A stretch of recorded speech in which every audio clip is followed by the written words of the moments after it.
Drummond lost. AD, throw it down. Davis, mid-range magic for AD. This 4 games earlier. Davis got it. There's a 3 for AD. Alex kick. KCP short. So the Lakers can't put the dagger. And Davis selling out. Timeout. And they call the timeout. What an effort by AD. Bounce now to Caruso. Live. Oh, throw it down, AD. Exclamation point tonight for the Lake Show. AD dominant. Big win for the Lake Show. Good day. What's going on, everybody? Welcome into First Take on a Monday. Hope you all had a fabulous weekend, and we got a whole lot to break down. Super Bowl champ Chris Panty in the house. Good to see you, sir. And for Stephen A. Thanks for having me in here. Oh, it's going to be plenty of fun. Super Bowl champ with Big Blue, Molly. With Big Blue. No question. That's why you got the invite. Max Kellerman and Big Perk with us right now. Perk, you got us? Yeah, I got y'all. What's going on? Good morning. I see everybody up there looking good. Looking good on this great Monday morning. How you doing, Max? All right, let's go, guys. And we're going to start with the Lakers getting a major win finally over the Suns as they try to avoid that play-in tournament. Anthony Davis putting the team on his shoulders.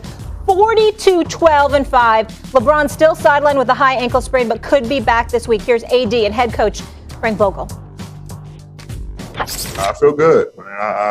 I'm getting my legs back. I'm getting my rhythm back. Getting my steps back on both ends of the floor. So I feel good. I'm getting better each game, getting my wind back each game. So we're heading in the right direction.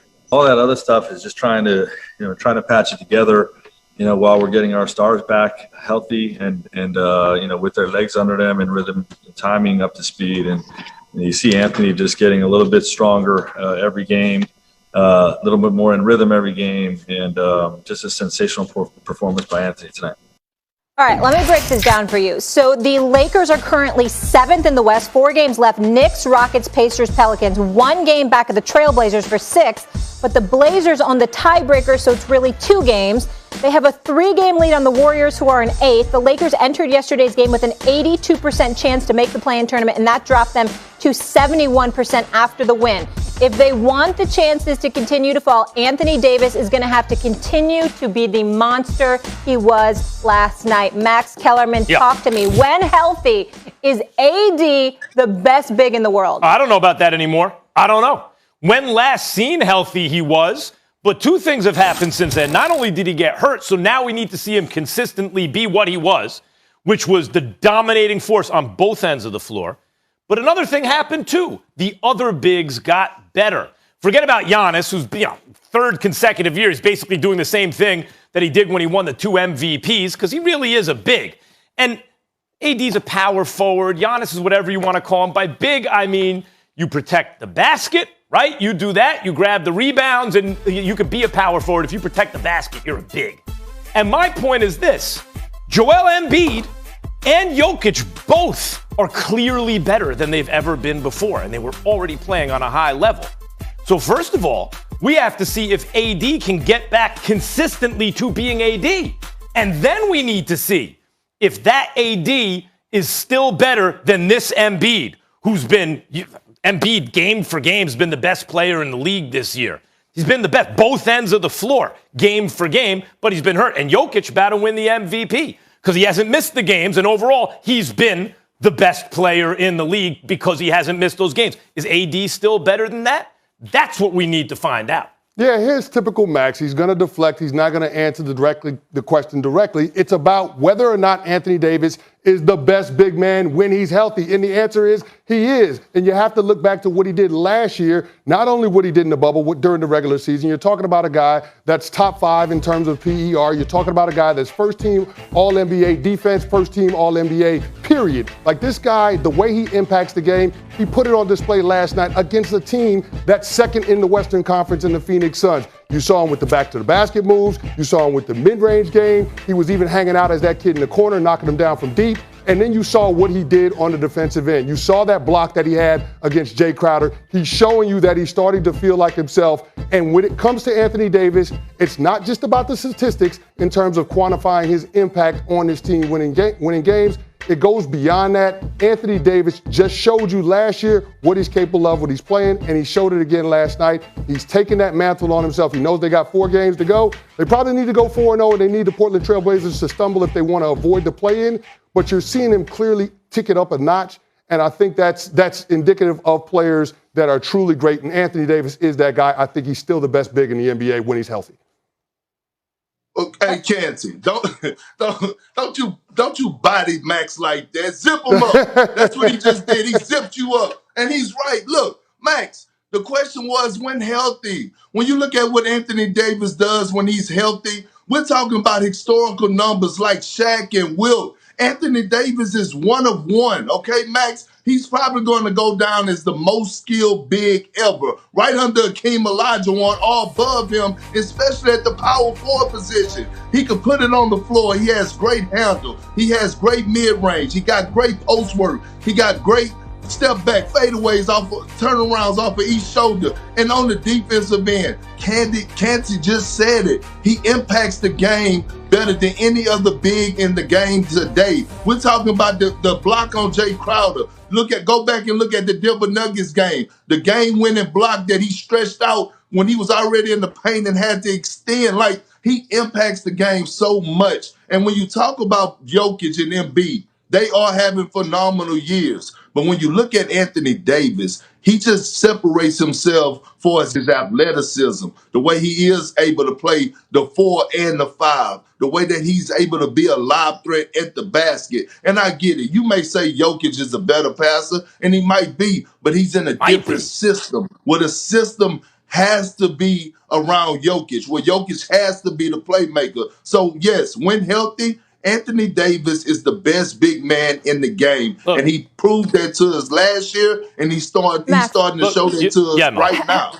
How many guys are ahead of AD? Is it just the Joker? Like right now, who he has to prove he's better than is Jokic, which he did in the playoffs last year. Yep. Jokic is a one-way player. AD is a two-way player. And Embiid. Embiid's team is sitting pretty in the East, even though he's missed those games. And partly it's because he has been arguably the defensive player of the year. Like, he's in the conversation. And offensively, on a per-game basis, you could argue he's also the player. Like, if you're best on both ends of the floor, MVP. Who's better than you? So it's not just that AD has to get back. It's that now he has to clear a bar that is higher. Now, you guys can talk about, like, all I heard in those arguments is you guys just asserting, no, we think AD is better. Well, why would that be if the bar has been raised? First of all, passing, AD can pass. Jokic is some next-level passer. And shooting, he deserves credit, AD, for stepping up his shooting game in the playoffs last year. But he's never shot the ball like that. That was like, he has to show he can do that again. That's not, when you think AD, you don't think he can shoot from the outside like that. That's not how he's done it traditionally throughout his career. He was killing them from 3. He doesn't do that normally. He's got, like, are you sure that that's AD because he did it one season in the bubble? He's got to do that again. We know Jokic can bomb from the outside. Max, Well, here's the thing. Go ahead, Kenny. Go ahead. Well, here's the thing, Big Perk. When a player shows me that they're doing it at the most important moments, which is the postseason, I'm going to go ahead and assign that to them. Like, I'm going to believe what AD showed me in the bubble. That's when the stakes are at the highest. Like, he's proven that he can be a player of that caliber at the most important time for his team. Have we seen that from Jokic yet? We're still waiting on that. I know it's some gaudy numbers. I know he leads his team in points, rebounds, and assists. All of that is well and good. But what happens when it matters the most? What happens once we get to the postseason? Pretty good last year. From what we saw from AD last year, being able to be a defensive anchor for that team, and Max, you talked about it, being on the defensive end, what he does as a player matters in this conversation as well. Like, I don't know how you can say when he's healthy that he's not the best big in the game. And Kenny, you just pulled a Max Kellerman on Max Kellerman because he's the one that always because you always come on here talking about how the regular season really don't matter, how the playoffs is when it matters, and you are the number one guy that always try to hold guys accountable for what they do in the playoffs. When it matters the most. That's your favorite line. When it matters the most. Well, Kenny just addressed it. in the championship, he delivered a ring when it mattered the most against Portland, when it mattered the most against Denver, against the Rockets, against Bam and Miami Heat, them goons from Dade County. When it mattered the most, Anthony Davis delivered in great fashion. And again, go check the numbers because, Max, you are an analytics guy and you're a numbers guy. His numbers are right there with Shaquille O'Neal. Yeah, I'm not arguing against Anthony Davis's greatness, and he has come through when it matters the most. But when you're a guy who's getting extra credit for that against guys who have now raised the bar and are playing better than they've ever played before, we're in a golden era of bigs. People just don't realize it because they don't play the way bigs used to play all the time. But Giannis, the Joker, and Embiid, Giannis is playing like he's always been playing. The Joker and Embiid have upped their game. Now you got to clear that bar. And when you get extra credit for the playoffs, you better do it in the playoffs. For example, I was giving Kawhi that extra credit, which he deserved and earned, and then he came up small in Game 7 against Denver. We'll get to Kawhi later. All right, last word. Then I want to get to the Knicks. Yep. No, Molly, I want you to bring something up for me real quick. You Yes, remember sir. when we had a list last week and I put Joel Embiid and Jokic on my most terrifying players in the game? And you remember how Max was killing me about, oh, it's not a big man game no more. It's a guard-driven league. This is a wing-driven league. And then he comes back today and it's a completely different story. Now he's just praising Jokic. Let me explain this to you. I know the way you see the world, it's either